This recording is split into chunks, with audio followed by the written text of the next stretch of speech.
ಡಿಕೆಶಿ ಖಾತೆ ಹಂಚಿಕೆ ಬಳಿಕ ಪ್ರಿಯಾಂಕ್ ಖರ್ಗೆ ಟ್ವೀಟ್ ಮಾಡಿದ್ದಾರೆ. ಕಾಂಗ್ರೆಸ್ ನನಗೆ ಮಹತ್ವದ ಜವಾಬ್ದಾರಿಯನ್ನ ನೀಡಿದೆ. ಎಲ್ಲಾ ನಾಯಕರಿಗೂ ನನ್ನ ಕೃತಜ್ಞತೆಗಳನ್ನ ಸಲ್ಲಿಸುತ್ತೇನೆ. ನನ್ನ ಬೆಂಬಲಿಸುತ್ತಾ ಬಂದಿರುವಂತಹ ಚಿತ್ತಾಪುರದ ಜನತೆಗೆ ಧನ್ಯವಾದ ಅಂತ ಹೇಳಿ ಧನ್ಯವಾದವನ್ನ ಅರ್ಪಿಸಿದ್ದಾರೆ.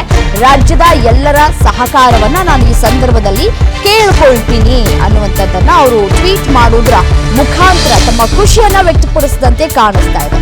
ಯಾವಾಗಲೂ ರಾಜಕಾರಣದಲ್ಲಿ ಟೈಮಿಂಗ್ ಬಹಳ ಮುಖ್ಯ ಅಂತ ಹೇಳ್ತಾರೆ. ಡಿಕೆ ಶಿವಕುಮಾರ್ ಅವರ ಖಾತೆ ಹಂಚಿಕೆಯ ಬೆನ್ನಲ್ಲೇ ಟ್ವೀಟ್ ಬಂದಿರುವುದು ನಿಜಕ್ಕೂ ಆಶ್ಚರ್ಯಕರವಾದಂಥದ್ದು. ಸುಮ್ಮನೆ ಮಾಡಿಲ್ಲ ಅಂತ ಕೂಡ ಹೇಳಲಾಗ್ತಾ ಇದೆ.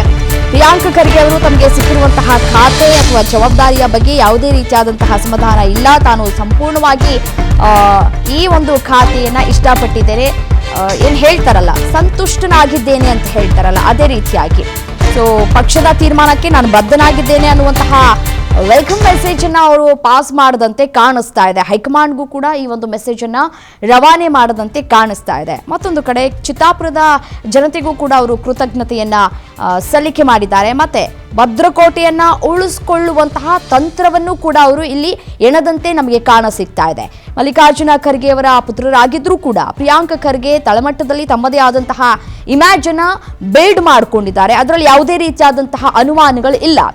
ರಾಜ್ಯ ರಾಜಕಾರಣದಲ್ಲಿ ಎಷ್ಟೇ ಬ್ಯುಸಿ ಆಗಿದ್ರೂ ಕೂಡ ಚಿತ್ತಾಪುರದ ಜನರನ್ನ ನೆನೆಯುವಂತಹ ಕೆಲಸವನ್ನ ಈ ಮುಖಾಂತರ ಮಾಡಿದ್ದಾರೆ. ಅಲ್ಲಿಗೆ ಭದ್ರಕೋಟೆಯನ್ನ ಉಳಿಸಿಕೊಳ್ಳುವಂತಹ ತಂತ್ರ.